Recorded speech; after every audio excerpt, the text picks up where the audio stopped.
Long Neck Josh, the Joey D's. This is the Canvas Critique.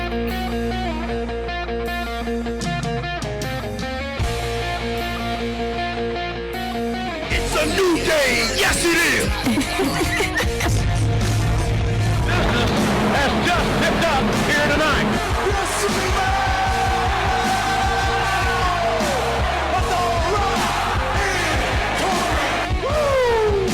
Ruthless aggression.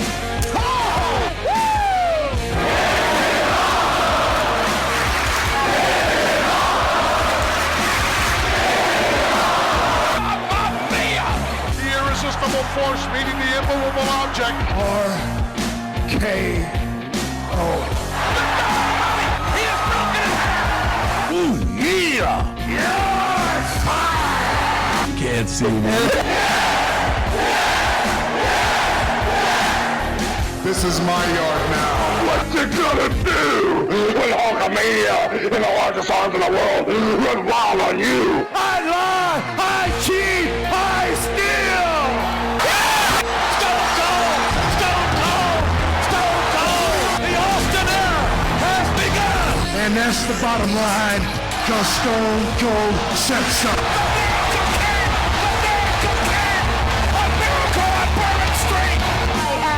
The man. The boyhood dream has come true. Just sit back, relax. It's gonna get good. Rest in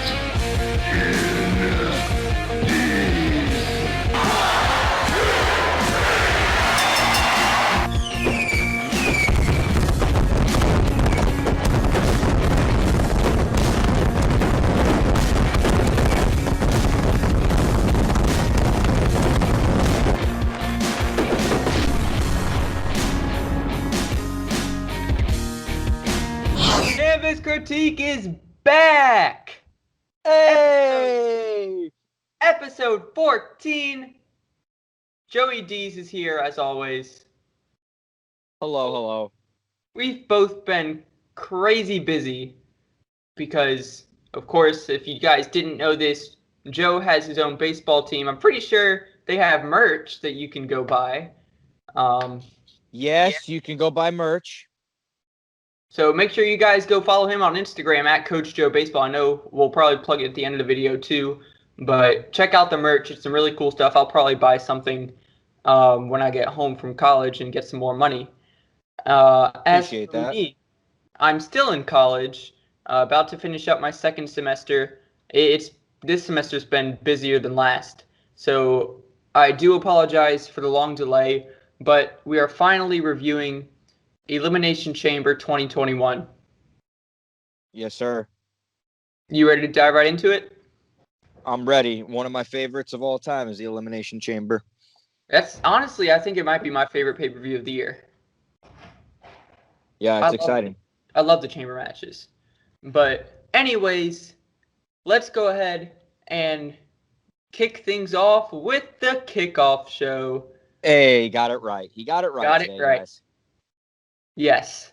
So, on the kickoff show, we had one match. It was a fatal four-way match for a spot in the United States Championship triple threat match later that evening, because the U.S. title match was supposed to be Bobby Lashley defending against Riddle and Keith Lee, but I'm pretty sure Keith Lee contracted COVID around this time. Yikes. So, yeah, they threw four guys in a battle royal, fatal four-way, to determine a four-man battle royal.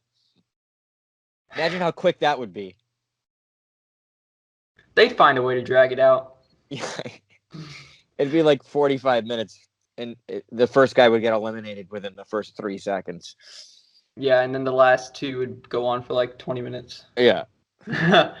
Anyways, this was a fatal four-way for a spot in the U.S. title triple threat match. Who would take Keith Lee's place? Would it be Mustafa Ali, Elias, John Morrison, or Ricochet?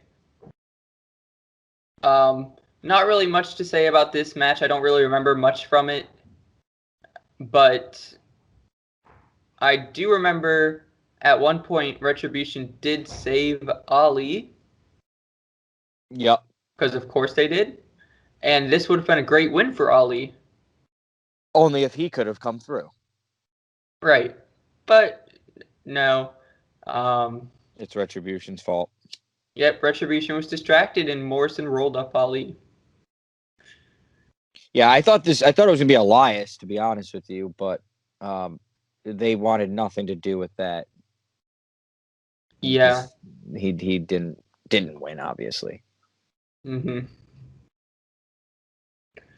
But pretty good match, though. I mean, for the kickoff. Yeah, and I feel bad that I don't really remember much because I feel like this was a good match. And Morrison hit some pretty good moves, you know. It was the usual stuff it wasn't like a spectacular, memorable match, but Right. I think it was a good mix of talent. Yeah, Definitely. I mean, you've got the 3 high flyers. We know Ricochet and Ali can work well in the ring. We've seen that before. Oh, yeah. And then adding Morrison, like Morrison with his parkour style really meshed well. And then just adding in a brawler like Elias. Yep. It had a little mix of everything. Mm-hmm. And they all worked really well. I mean, Elias always impresses me in the ring. I'm waiting for something big with him to ever happen. Same thing with, Ricochet. Like, I'm not the biggest fan of Ricochet, I'll be honest with you, character-wise. I 100% agree. But in the ring, he can go, and there's no denying that. So anytime you got guys like that in the ring, there's bound to be something good to happen. So, but Morrison deserves something, He gets a lot of on-screen time, doesn't get a lot of wins. So this was kind of big for him. Yeah. For me, like, especially around this time period, it just felt like Morrison was being overshadowed by Miz. I feel like he still is, yeah. Yeah. I mean, if you look at the main stuff that's happened recently with Miz and Morrison, you don't see much of Morrison.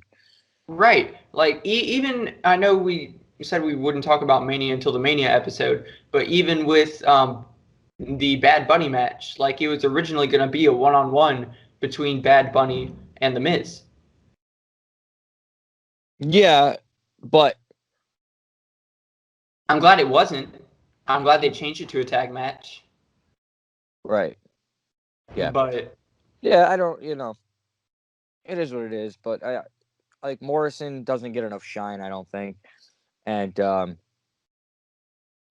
I think it was good for him to at least be on his own and show people that don't know what he can do what he can do. Right, and they used to call their show the Dirt Sheet. That used to be the name of their talk show, but yeah, now it's just Miz TV. Yeah, they need to do the Dirt Sheet.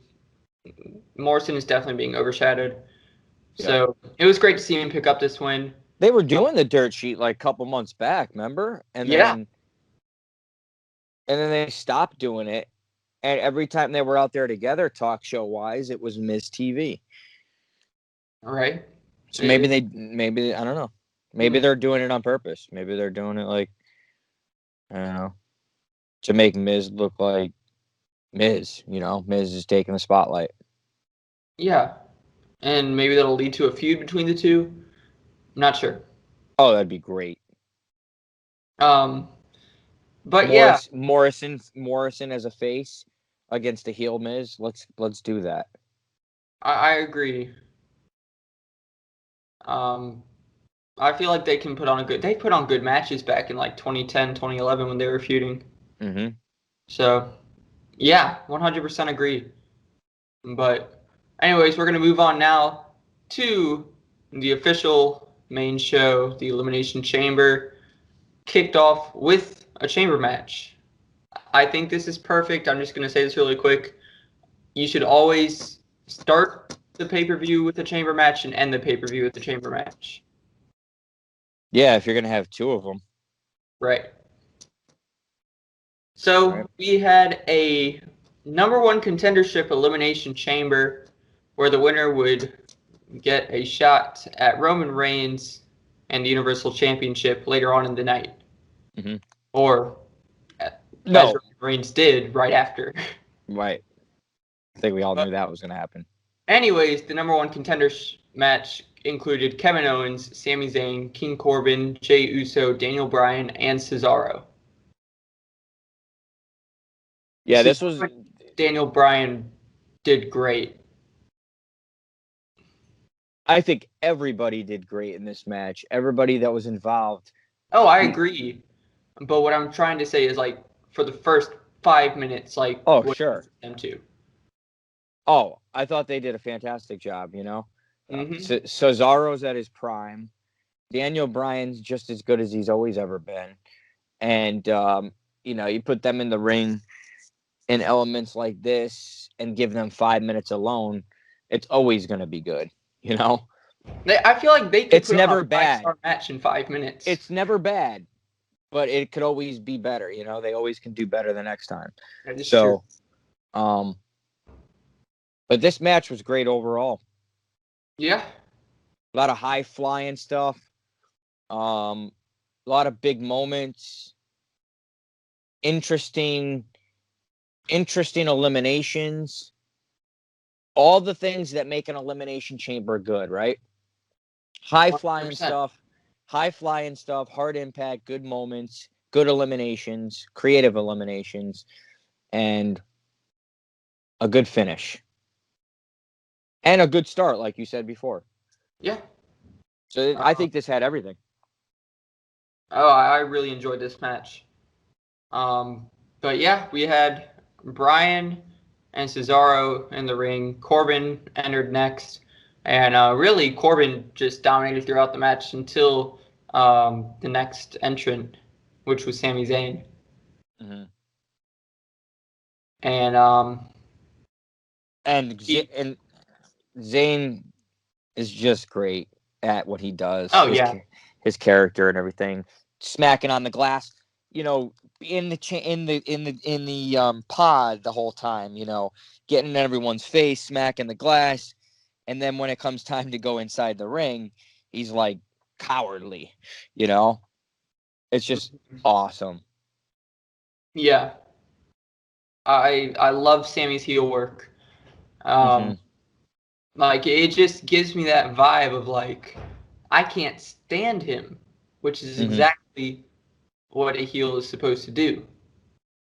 Absolutely.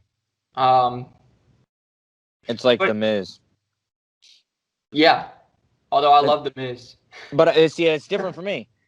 See, it's the opposite for you, like, because I love Sami Zayn, and he's a heel, such a bad heel, but I don't not like him. But I get what you're saying. But same thing with you for The Miz.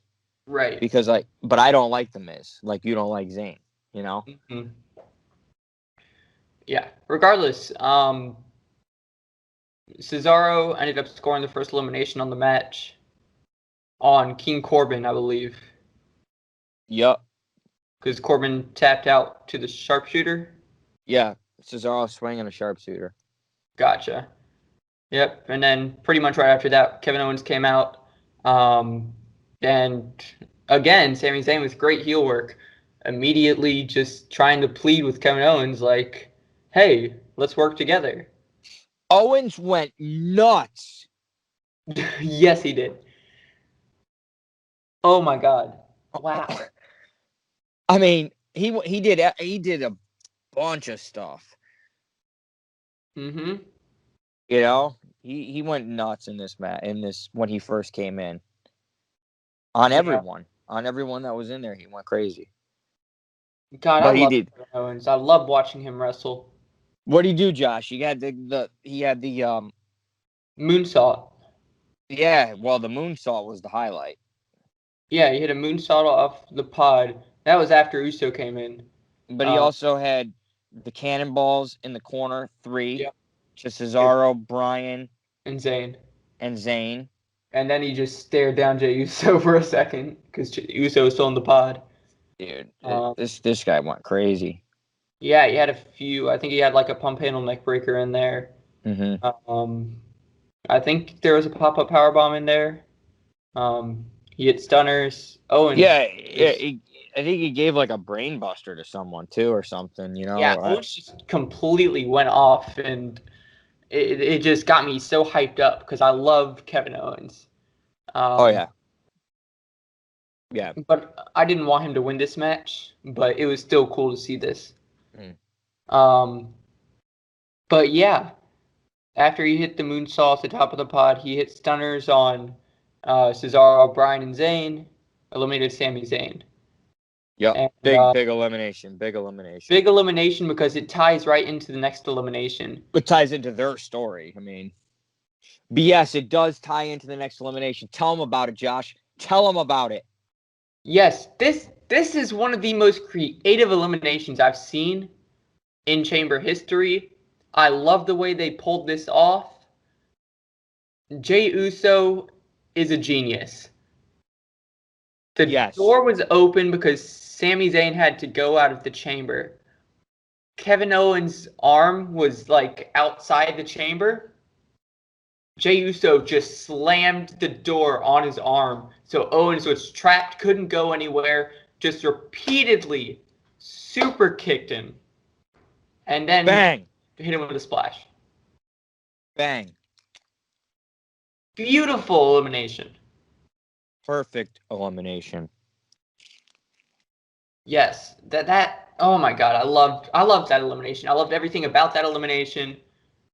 And it really just goes to show how much of a threat Kevin Owens is as well.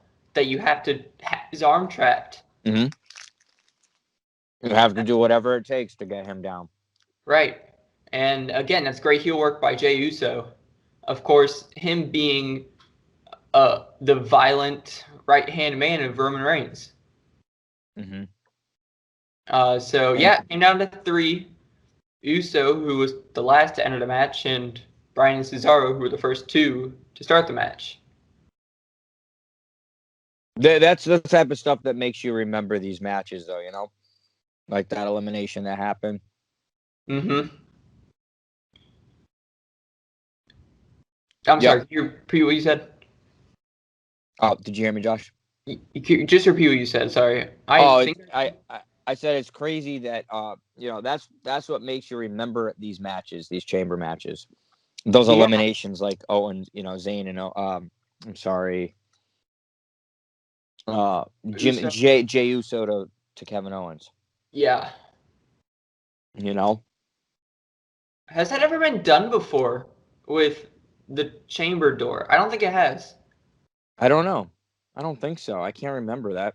I know the door's open and people have gotten in, but I've never really seen someone like get trapped in the door and cause an elimination. Well, also, I think because we have this new chamber still. Like, remember the old chamber? I think. Yeah. I can't remember, but I think the door pulled open. I think the new chamber, the door slides open. You know what I mean? Yeah. It used to pull open. Yeah. But either way, I mean, nonetheless. That was good. They utilized that. Then we saw Bryan and Cesaro going at it again, and Cesaro just one leg of Daniel Bryan was swinging him around. What's that? One leg. Cesaro was holding one leg and was swinging Daniel Unreal. The spin. Yeah. But, unfortunately, he got super kicked, splashed, and Jey Uso picked up another elimination. So Jey Uso ended up having the most eliminations in this match with 2.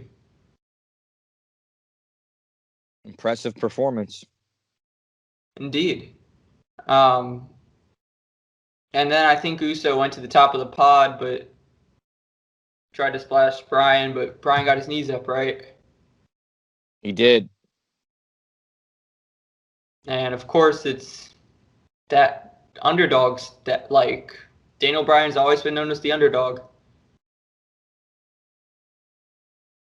DB, he's always the underdog. Right. And you had, like, so many names that were, like, just bigger than him. Like, not, like, bigger as in, like star status, but bigger as in physically bigger. Yep. So, I mean, Daniel Bryan is he's pretty small compared to other wrestlers. Mm-hmm. So that makes sense. Mm-hmm. So yeah, Bryan won the chamber match because he ended up hitting a running knee on Jey Uso and won. Yep. And then he's down, face down. Go ahead and tell him. Dun, dun, dun, dun, dun. Roman Reigns comes out,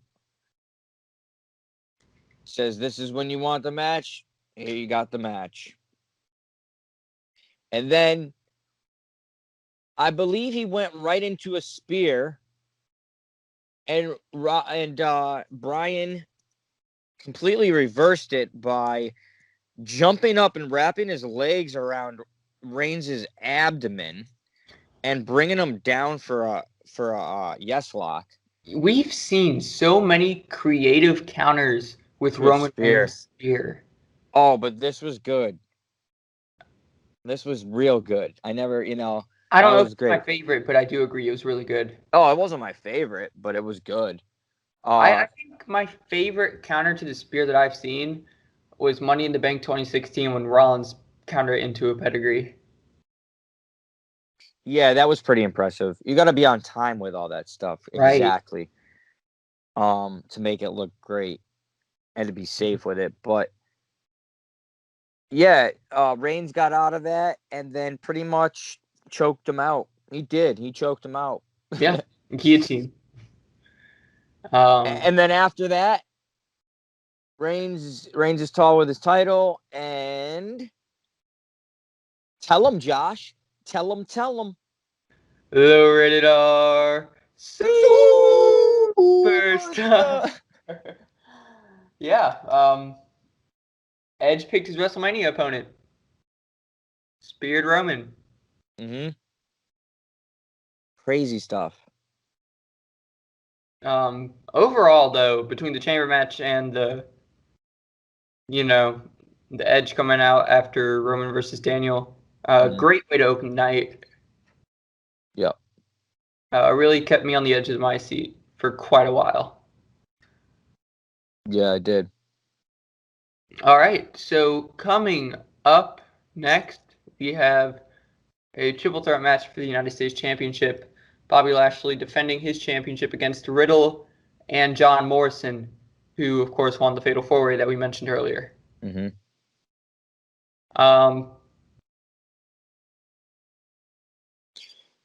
Not much to. I mean, again, Morrison did great with all his stuff. Riddle and Lashley together, two powerhouses like that. It's a good match. Yeah. I don't remember much. That stood out about it.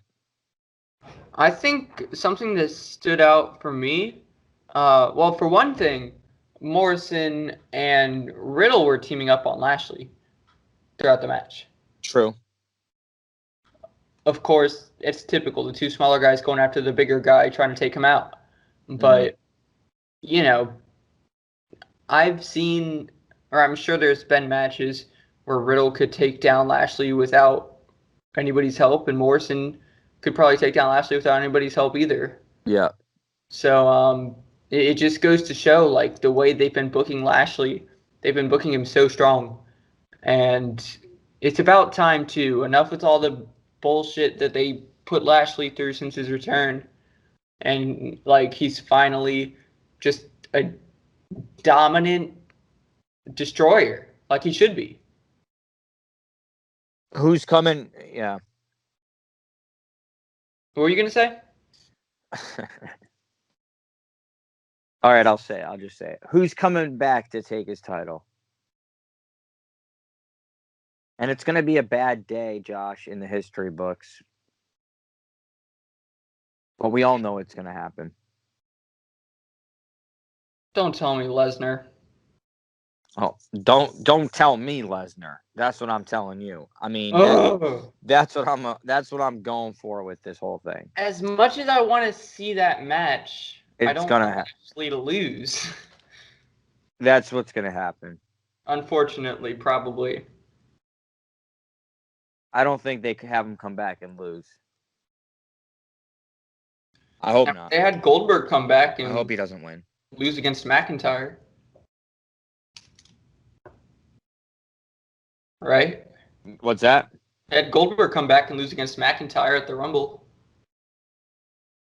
Yeah, I know. That's By the way, Goldberg. That's Goldberg. 3 months after, well, actually, I think it's more like 2.5. But regardless, I'm still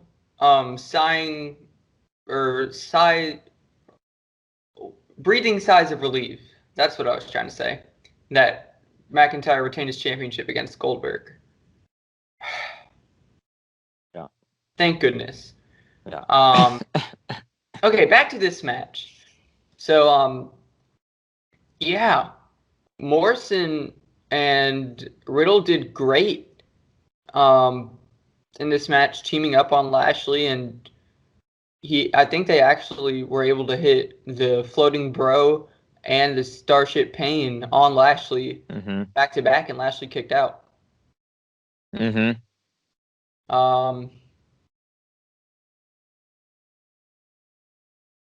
What else happened?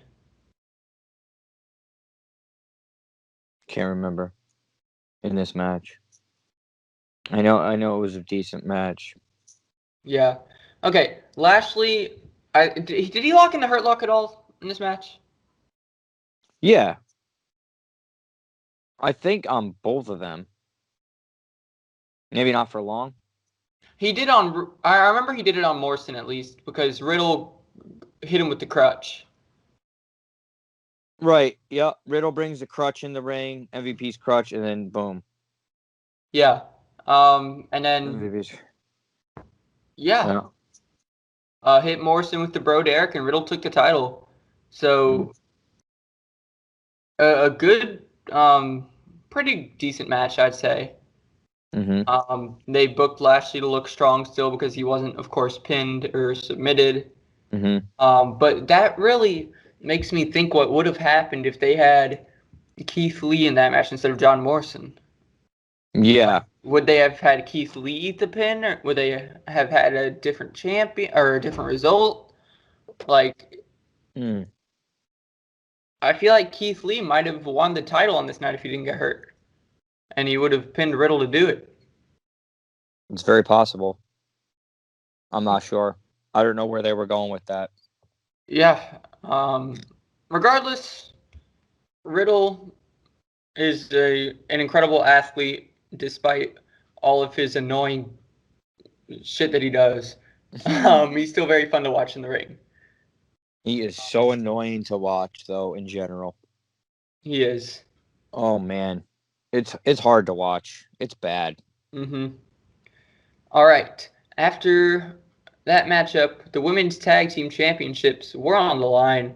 Nia Jax and Shayna Baszler defending against, WrestleMania opponents Bianca Belair and the SmackDown Women's Champion Sasha Banks. Yeah. See, I don't like when they do this. The women's champion and her opponent at Mania tagging before Mania, because it's like, okay, we know what you're trying to do. Right. You know, we know you're trying to draw attention, huh? Somebody's going to turn on somebody eventually. Yeah. And someone's going to do something to someone. They're not going to win the titles. Right. There was one that I really liked, though. Back, I think, leading up to WrestleMania 23 at the No Way Out pay-per-view, they had the World Heavyweight Champion Batista team up with The Undertaker against the WWE Champion John Cena and Shawn Michaels. So all four of those men are like the teams for WrestleMania opponents. That's good. Batista. That's good. Back then, that's good. Yeah, and think about that star power too. Batista, Undertaker, John Cena, Shawn Michaels. You could throw them in a fatal 4-way, and that would be magic. Yeah, but now you got Reggie involved, so this thing doesn't even make sense. It doesn't need to happen. They should have just built Bianca and Sasha on their own. And what was Reginald trying to do? Pour a glass of wine.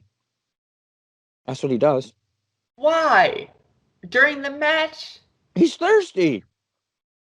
I feel like Reginald was involved with some type of conspiracy with Nia Jax and Shayna Baszler all along. Okay, Sami Zayn.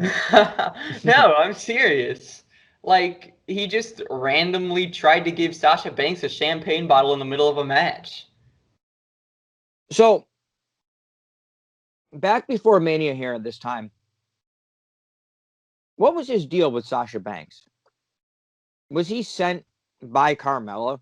Because I think they were building to something with Carmella, and Sasha, but right. They weren't. Carmella and Sasha already had like 2 matches, I think. I know. But I felt like she was going to be involved with Bianca, and I was going to be upset with that. Because if they made that a triple threat, that would have been bad. But I don't know, man. Yeah, it was just strange. Nothing great here. Yeah, Nia Jax and Shayna Baszler retained. Still the women's tag team champions. You need to take the tag belts off of them and make them singles competitors.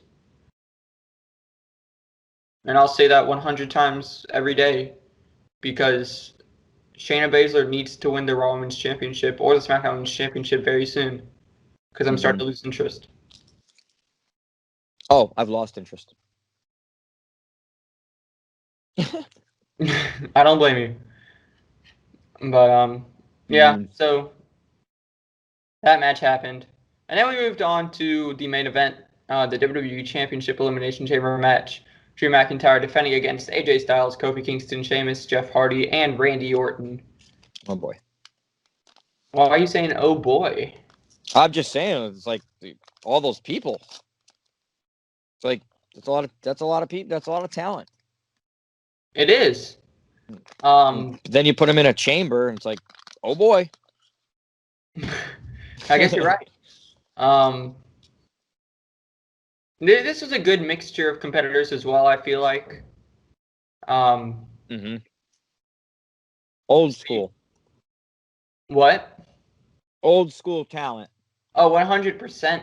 Think about this. All of these wrestlers were wrestling in WWE,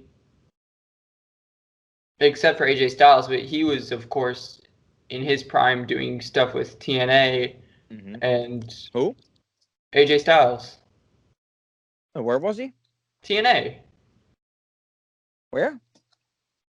Don't tell me you're going to make me say Impact Wrestling. Well, you just said it. No, but it was TNA back then. Exactly. But no, AJ Styles is doing great stuff with TNA. In the prime of his career, in my opinion. He was just so much fun to watch, and he did so much for TNA. So you add him into this mixture. Like, I feel like if this match did happen in like 2009 or 2010. Oh, listen, AJ Styles was TNA, and the thing about it is like he's probably the greatest superstar to ever wrestle in TNA. I mean, no doubt. I agree, 100%. There's definitely nobody better than AJ Styles, but I think AJ Styles, I'd put him maybe in my top 5 all time.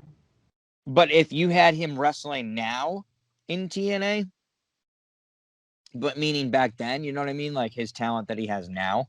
Yeah. And all the experience he's built up over the years, like he would have been even better. I mean, he was great back then, but he was young. Yeah, that's true. And then he got here, and I think just magnified how great he was because he was on a bigger stage now. But right, and not just that, but like he still got better. After he left TNA, I think in like 2013, he was in ROH in New Japan for a few years. He led the Bullet Club, and he did great stuff with that. And of course, like everybody was like, we want AJ in WWE. So eventually, Royal Rumble 2016, that third entrant, the entrance music hit. We're all like, who the hell is this? And then it just said, I am phenomenal. and the crowd went crazy because it was AJ. Mm-hmm. Um, No one knew that was happening. yeah, no, that was incredible. Okay, so Hardy and Orton started the match. Orton, I think, is feuded with pretty much everybody in this match. Oh yeah, He no has, doubt. 100%. I'm looking at the competitors. Yeah, he has. I think everyone's feuded with everyone in this match. Right. There's just so much. Mm-hmm. The only exceptions being like McIntyre didn't feud with Kofi or Jeff Hardy, I don't think. Right. Stuff like that. But we're not going to talk about that. Kingston. We're gonna talk about the first two in the match, Hardy and Orton. Okay. Yeah, that's pretty much all I had to say about that. Wow. Yeah, and the champion comes out third, McIntyre. You know, he's going to dominate for a few minutes because when you first enter a Royal Rumble or an Elimination Chamber match, you're more than likely going to dominate. You're going to take control. It's your little 15 seconds of fame. Yep. And then you're going to start getting your ass kicked. Yep. That's how it is. And then Kofi came in, and pretty much as soon as he came in, he pinned Orton with a roll-up. Bang. What? I was disappointed. With a roll-up? And let's talk about why we were disappointed, Josh. I'm sure you were disappointed too.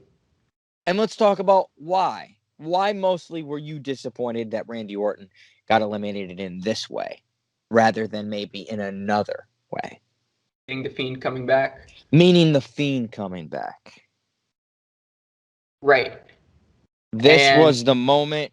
This was the moment to shut the lights, have the Fiend standing in the middle of the chamber or like on top of a pod. Or not even the Fiend. You could have done it with Alexa. No. I wanted the Fiend at this point. Okay.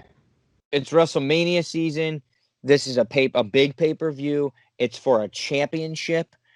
But what I'm trying to say is even a distraction with Alexa Bliss would have been better than just the random.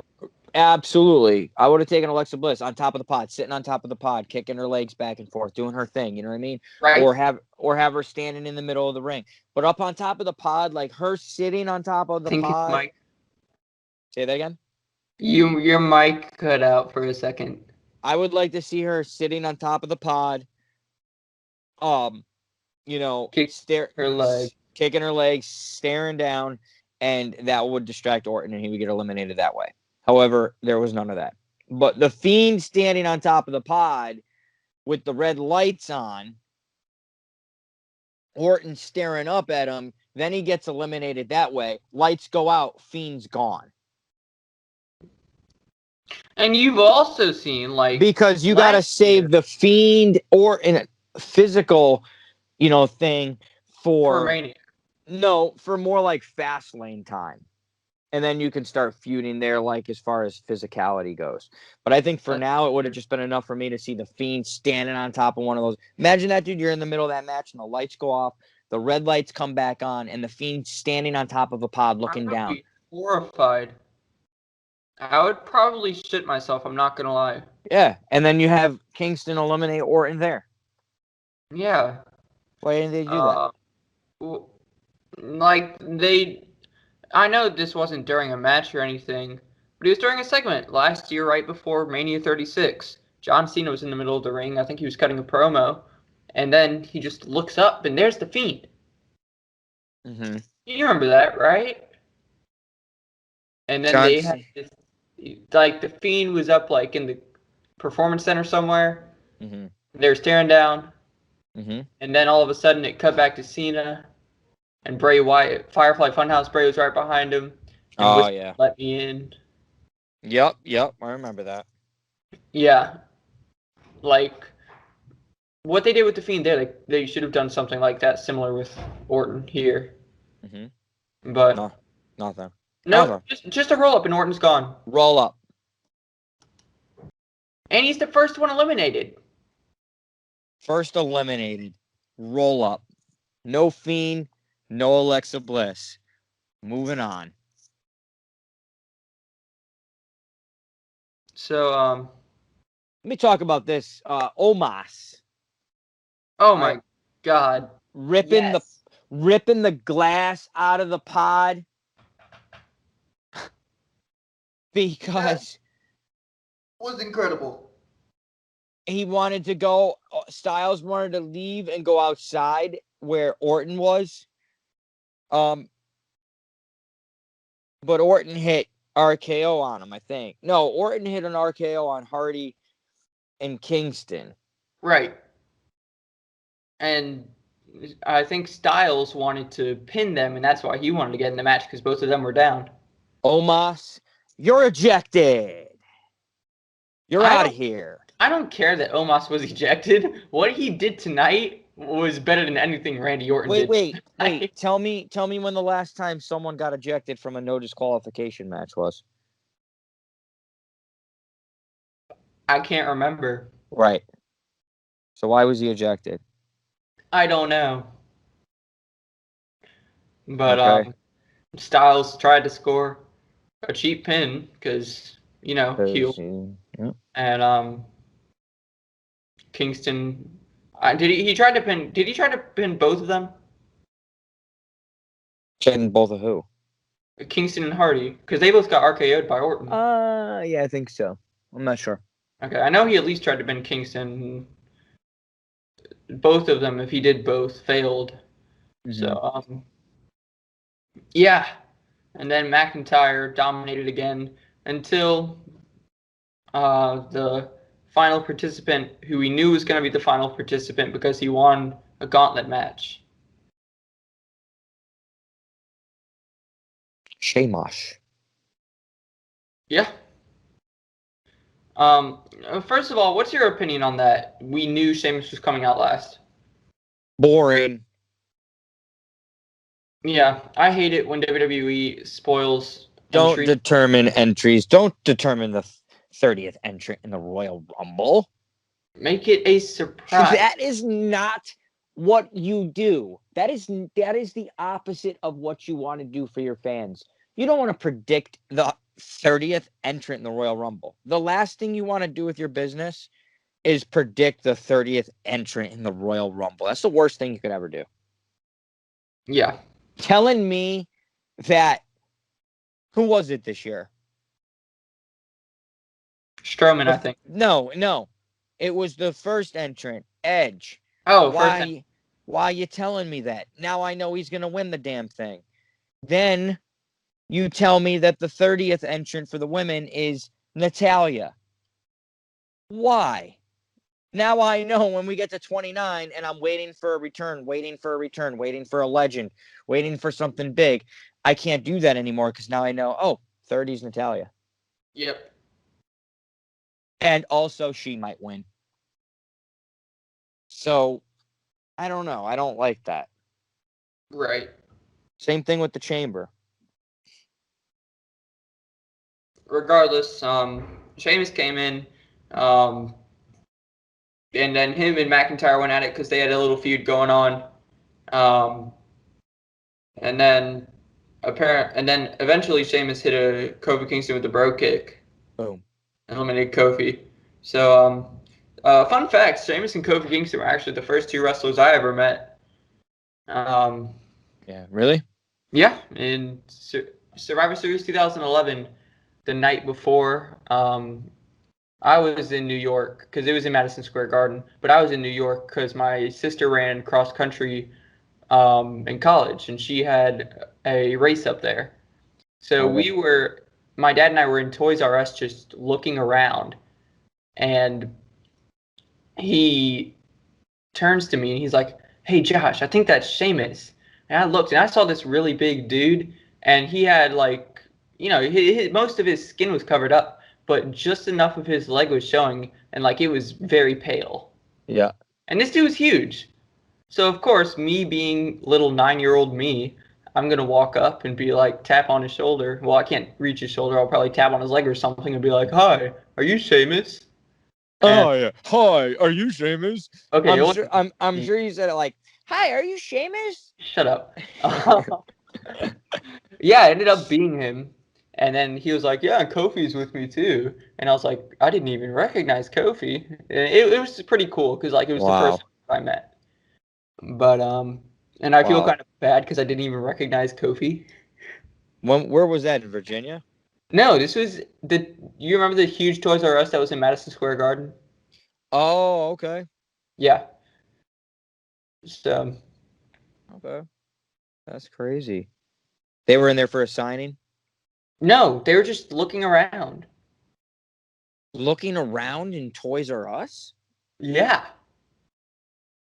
That's weird. They're probably think they were- looking for their action figures.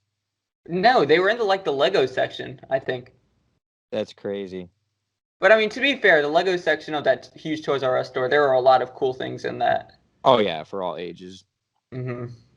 They're probably anyways, they're probably building Legos like on their road trips.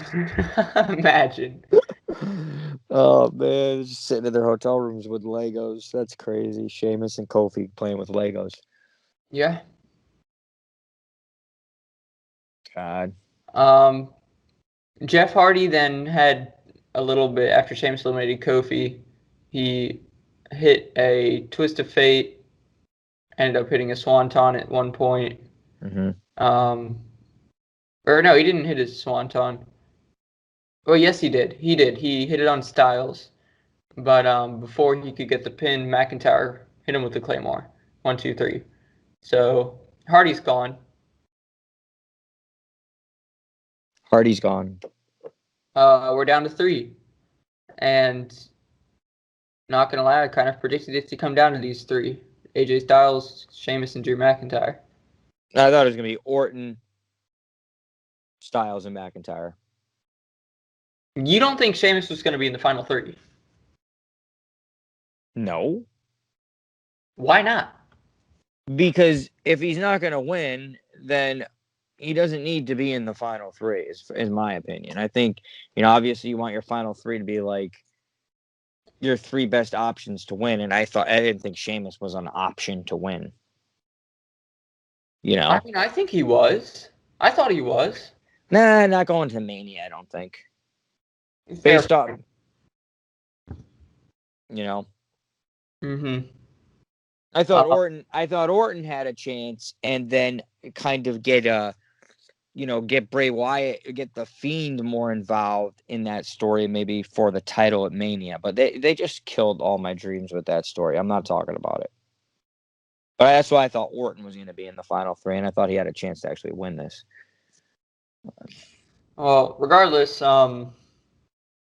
McIntyre got some brutal punishment.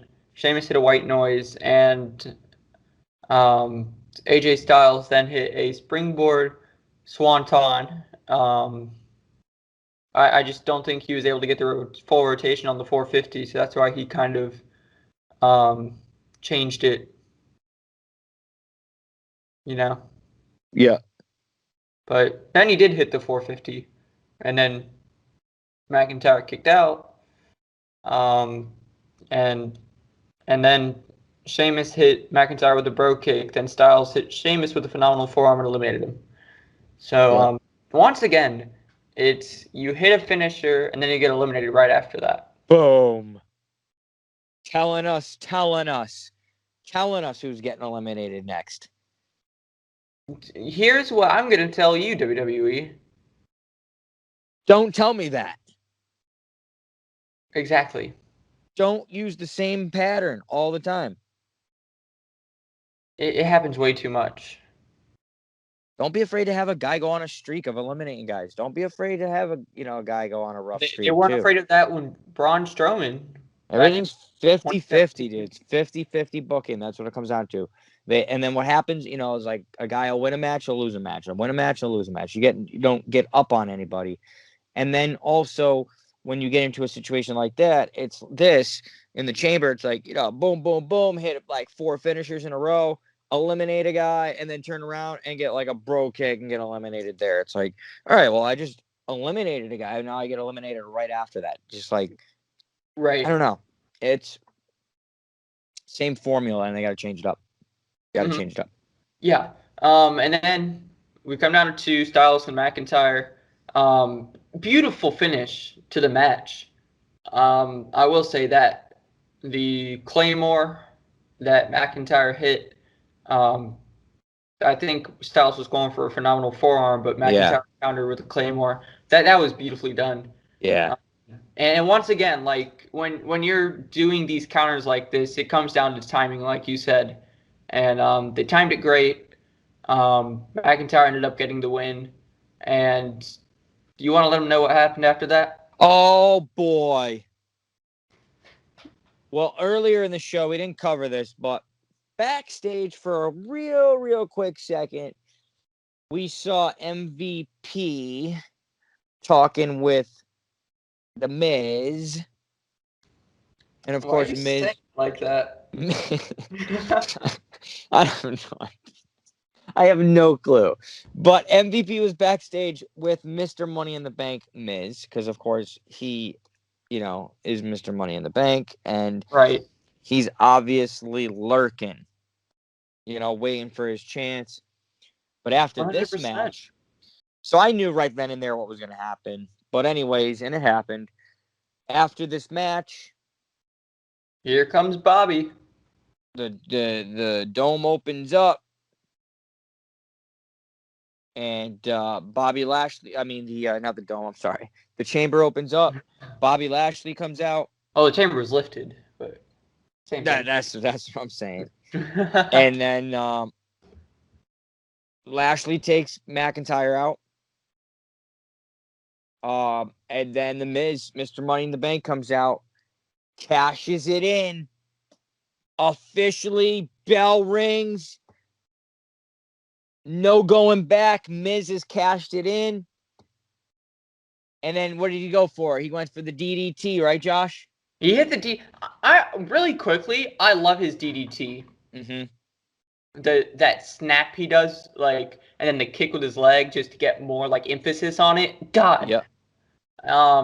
But yeah, McIntyre kick out at 2. No surprise. We knew McIntyre wasn't going to take a pin off of that. And then bang, bang! Goal-crushing finale. Now, I thought McIntyre was going to kick out of this one, too. Even though at this point I knew Miz was probably going to win this match, and I thought he was going to win this match, then I thought McIntyre was going to kick out of a few different things, and I thought Miz was going to kind of get a dirty win. Even though kind of the way he took it after Lashley laid him out, it was kind of like picking the bones and picking up the scraps and just winning dirty anyways. I thought he was going to do something different. But anyways, scored the pinfall, won the title, and Josh's dad is the happiest man in the world. Oh my God. I actually remember this. It was Elimination Chamber night. And as soon as Lashley came out, I FaceTimed my dad. Because I knew it was going to happen. So I was just talking to him for a minute, just waiting for the attack and waiting for Miz to come out, and I was going to surprise him with it. So I flipped the camera, Miz was coming out with the Money in the Bank briefcase, McIntyre was on the mat, my dad was getting excited, of course, and he started celebrating. I think he definitely had a few beers that night too, because he started celebrating pretty wild. Had to have some beers that night. I was happy. I was happy that Miz finally got this, because it's been years in the waiting that the past 4 years or so that I feel like he should have definitely been on his way or had a title, a world title again. And this was a good time for him to do it.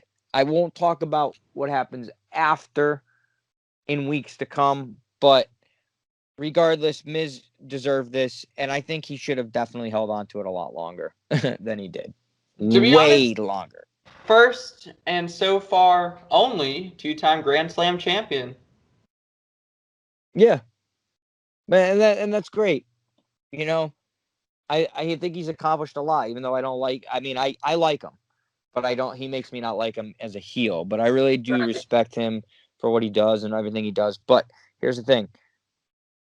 He deserved this moment. It was cool. It was great. But knowing that he was going to end up dropping it, and to who he was going to drop it to, it's just, you could do better. You could do better with the man. Yeah. Like, you had this happen and then Miz wasn't even involved in a WWE title match at Mania. No. Now, what Miz was involved with at Mania, we'll talk about that when we get to the Mania episode. Oh, and that was great. But yeah. regardless, Miz cashes in Money in the Bank. He's got that percentage up now. What is it when you get Money in the Bank? It's like 99% chance you're going to win the title when you cash in. Something like that. I mean, come on. Who really cashes in unsuccessfully? Baron Corbin? Damien Sandow? John Cena?